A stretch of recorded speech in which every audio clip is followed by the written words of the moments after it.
At 84 years old, Chuck Norris has finally revealed shocking truths about Bruce Lee. These legendary martial artists shared a profound friendship that transcended their competitive spirits.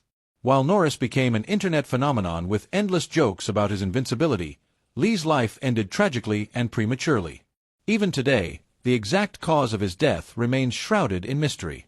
Recent revelations from Norris have reignited discussions about Lee's passing. Many theories suggest Lee died from cerebral edema, while others point to sodium deficiency. After 5 decades, we still lack emotional closure regarding this loss. However, it appears that his close friend has finally decided to share what he knows about Bruce Lee's final moments. The meeting of these titans began in the late 1960s when both were rising stars in their respective domains. Lee had gained recognition in Hong Kong with groundbreaking films like The Big Boss and Fist of Fury, establishing himself as a martial arts phenomenon. Meanwhile, Norris was making waves as a world karate champion, collecting numerous titles across the United States and internationally. Their paths converged at the 1967 All-American Karate Championship, a pivotal event where Norris emerged victorious while Lee captivated the audience with his electrifying martial arts demonstration. Following the competition, these martial arts maestros connected and discussed their shared passions for combat and martial philosophy. Recognizing their mutual respect and affinity, Lee and Norris deepened their camaraderie by training together in Lee's garden. Always open to new ideas and techniques, Lee benefited from Norris's guidance, particularly in the realm of high kicks. Initially, Lee adhered to the philosophy that kicks should not rise above the waist, a principle embedded in his martial approach. However, Norris introduced him to the concept of kicking anywhere, emphasizing the strategic advantage of targeting vulnerable areas like the head when the opportunity presented itself. Acknowledging the validity of Norris's perspective, Lee embraced the challenge of incorporating high kicks into his repertoire. In just 6 months of dedicated training, Lee's mastery of high kicks matched that of Norris, a testament to Lee's adaptability and commitment to mastering new skills. In return, Norris found himself equally impressed by Lee's qualities, his speed, power, and unique approach to combat philosophy. Diving into Lee's innovative Jeet Kune Do style, Norris gained invaluable insights into a martial philosophy that transcends the boundaries of traditional practices. Jeet Kune Do, often called the way of the intercepting fist, stands as a testament to Lee's revolutionary spirit. Unlike conventional martial systems, Jeet Kune Do isn't limited by rigid techniques. Instead, it embodies fluidity and adaptability in both combat and life. At the core of Jeet Kune Do's ethos lie the principles of simplicity, directness, and freedom. Its foundation rests on the concept of interception, an approach that preemptively counters an opponent's attacks or intentions before they fully manifest. Executing interception demands heightened awareness, impeccable timing, and an ability to rapidly adapt to evolving circumstances, a hallmark of Lee's martial philosophy. In Jeet Kune Do training, practitioners learn to intercept using various techniques, including punches, kicks, elbows, knees, traps, blocks, and throws. But Jeet Kune Do transcends being merely a martial art. It's a life philosophy that promotes open-mindedness, flexibility, creativity, and the pursuit of self-awareness and personal growth. As Bruce Lee famously advised, practitioners should seek their own experience, absorb what is useful, reject what is useless, and add what is essentially their own. Norris was deeply impressed by Lee's commitment and enthusiasm, which led to a solid bond between them. Then, seemingly out of nowhere, Lee contacted Norris with an intriguing proposal. Having achieved success with 2 films in Hong Kong, he was now eager to push cinematic boundaries with an unprecedented fight scene. Lee wanted Norris to join him as his adversary in this revolutionary endeavor. Their friendship blossomed into a professional collaboration in 1972 when Lee extended an invitation to Norris to co-star in his 3rd film, Return of the Dragon, a project that Lee wrote and directed himself. This 1972 Hong Kong martial arts action comedy marks Lee's only complete directorial effort and the last film released during his lifetime. Alongside Lee, the film features Nora Miao, Robert Wall, Wei Ping-oh, and Chuck Norris in prominent roles. The story follows Tang Lung, a talented martial artist from Hong Kong who travels to Rome to help his friends Chen Qinghua and her uncle Wang. They face intimidation from a local crime boss seeking to control their restaurant. Tang Lung uses his kung fu skills to defend the establishment from gangsters while immersing himself in the vibrant sights and life of the city. The film's climax showcases Tang Lung confronting Colt, the assassin hired by the crime boss, in an epic showdown set in the Colosseum. Return of the Dragon enjoyed immense box office success, grossing over $130 million worldwide despite its modest $130,000 budget. Earning a thousand-fold return on investment, it became Hong Kong's highest-grossing film of 1972 and held the title of the highest-grossing Hong Kong film of all time at its release. Its impact extended to the United States, where it debuted as The Return of the Dragon in 1974 and became the first Hong Kong film to claim the top spot at the American box office. Critically acclaimed, the film is widely recognized as one of the greatest martial arts films ever made, showcasing Lee's extraordinary talent and magnetism both behind and in front of the camera. Its iconic sequences, including the nunchaku duel, street fight, and climactic confrontation with Chuck Norris, have left an indelible mark on cinema history. Through its action-packed narrative, Return of the Dragon also stands as a testament to Lee's martial arts philosophy, which prioritizes adaptability, ingenuity, and self-expression. The climactic battle between Lee and Norris unfolds in the ancient confines of the Colosseum, earning widespread recognition as one of cinema's finest fight sequences. Each martial artist showcases their distinct skills and techniques, Lee relying on his brilliant speed and agility, while Norris utilizes his formidable strength and endurance. Notably, the fight earns praise for its authenticity, as the combatants deliver full-force blows, and for their mutual respect, evident in the respectful salutes exchanged before and after the battle. Ultimately, Lee emerges victorious over Norris, concluding the duel with an emotional display of honor by placing his jacket over his defeated opponent as a gesture of respect. Chuck Norris has offered his own perspective on Bruce Lee's premature death, sharing his insights during a martial arts demonstration at San Diego Comic-Con. Being close to Lee, Norris was well informed about his health issues and lifestyle habits. Lee experienced a significant setback when he attempted to lift weights beyond his capacity, resulting in a herniated disc in his back. This injury left him hospitalized for 3 weeks, with doctors uncertain if he would regain his ability to walk.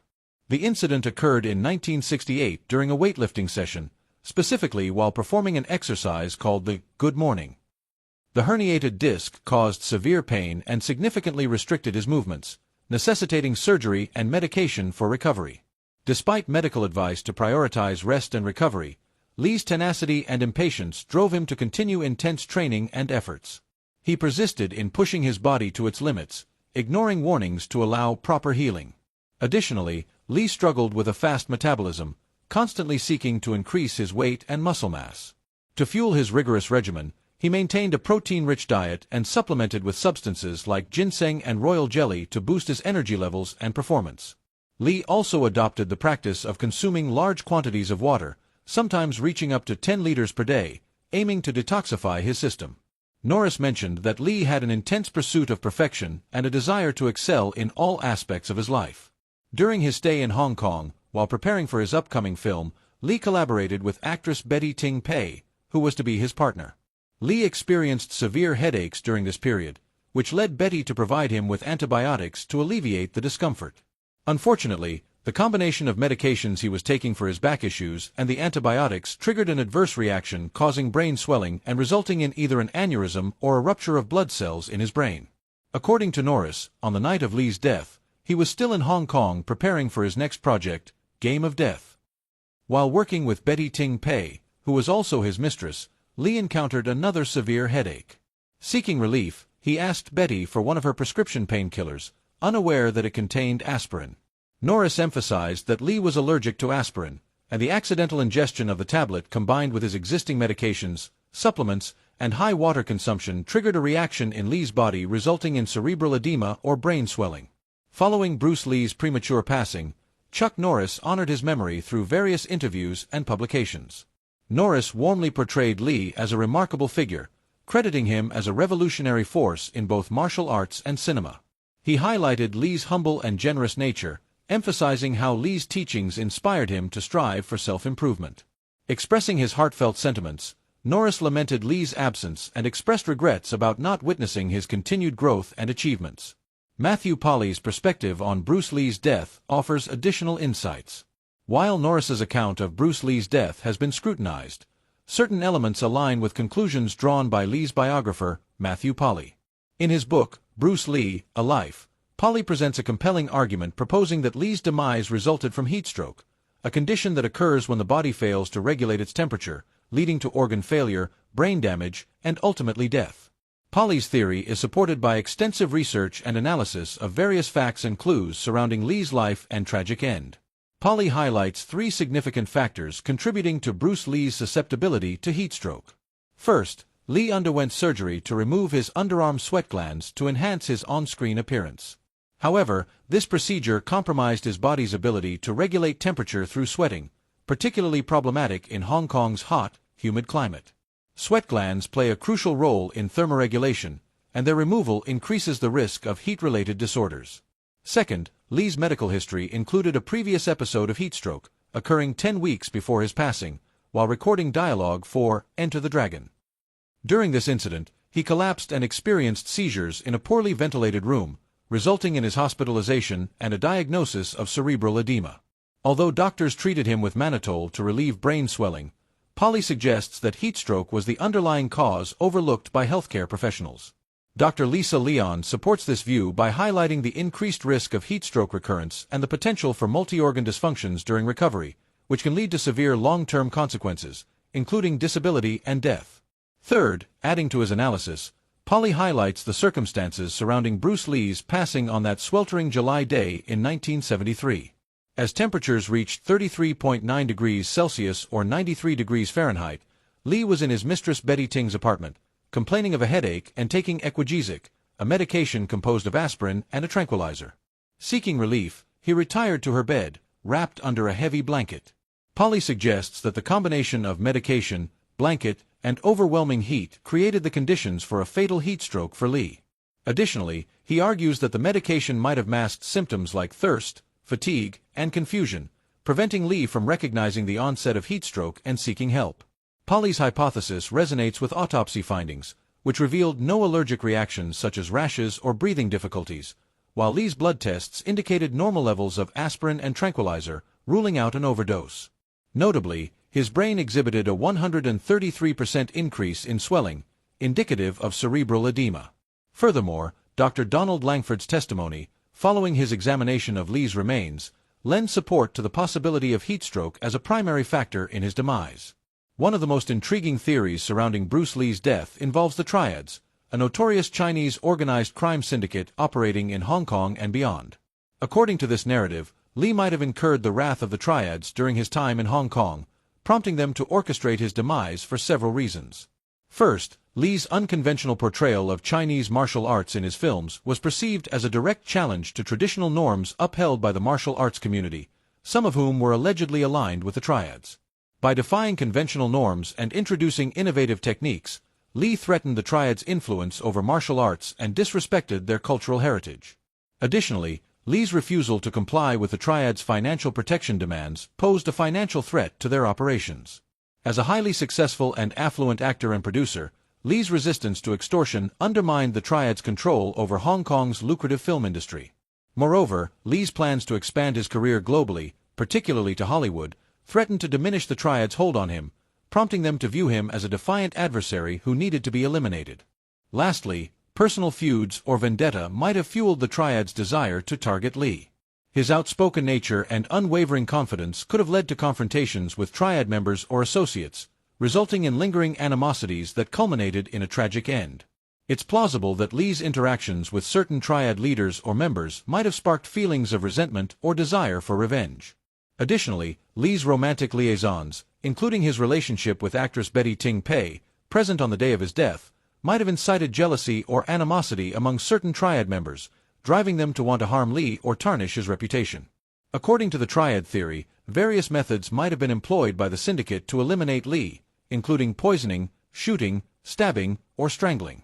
However, the scenario most frequently envisioned involves the use of dim mak, also known as the touch of death. This technique targets specific pressure points on the body, capable of causing internal damage or even death.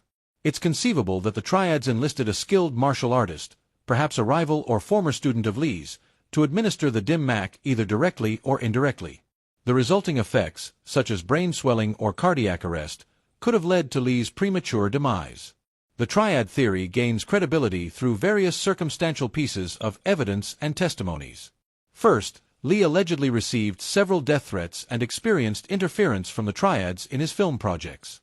Additionally, just 2 months before his death, Lee experienced an episode of cerebral edema, which some speculate was an unsuccessful attempt on his life using dim mak. On the day of his death, Lee had complained of headaches and dizziness, symptoms consistent with dim mak effects.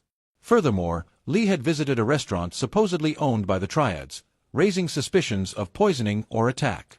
Adding to the intrigue, Lee was found dead in Betty Ting Pei's apartment, suspected of having connections to the Triads, suggesting potential involvement.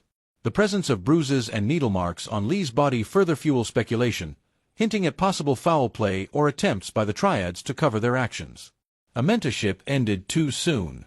Maintaining an unwavering bond with Lee's family, particularly his son Brandon Lee, Norris became a guiding figure in Brandon's life. Though only 8 years old at the time of his father's death, Brandon inherited his father's fervent love for martial arts and cinema. Following in his father's footsteps, Brandon pursued an acting career, starring in notable films such as Showdown in Little Tokyo, Rapid Fire, and The Crow. Norris assumed the roles of mentor and friend to Brandon, providing guidance and support in his training, career endeavors, and personal challenges, including navigating issues such as racism, media scrutiny, and family expectations. Norris affectionately regarded Brandon as his son, expressing immense pride in his achievements and character. Tragically, Brandon Lee's life was cut short in 1993, at the age of 28, during a horrific accident on the set of The Crow. During a scene involving a prop gun, Brandon was accidentally struck by a real bullet instead of a blank, resulting in fatal injuries. Despite being rushed to the hospital, he couldn't overcome the severity of his wounds. News of Brandon's untimely passing shocked his family, friends, and admirers, marking another painful loss in the Lee lineage. Deeply saddened by the tragedy, Chuck Norris paid tribute to Brandon at his funeral, expressing profound grief for the loss of a remarkable individual. Norris remembered Brandon as a talented actor with a promising future, emphasizing the profound impact of his passing. He likened Brandon's loss to that of 2 sons and found solace in the hope that they were reunited in the afterlife. Following Lee's death, a series of tragic incidents ensued, including the fatal shooting of his son Brandon Lee on a film set and the mysterious disappearances or deaths of associates linked to Lee, perhaps as part of efforts to silence witnesses. Some speculate that Bruce Lee might have fallen victim to the alleged curse of the Lee family. According to this belief, the Lee family is under the influence of a malevolent spirit, targeting its male members and resulting in their premature and often violent deaths. This supposed curse has tragically affected many members of the Lee family, beyond Bruce and his son Brandon, who met his end in a tragic accident while working on The Crow. But what's the origin of this curse, and is there substantial evidence of its existence?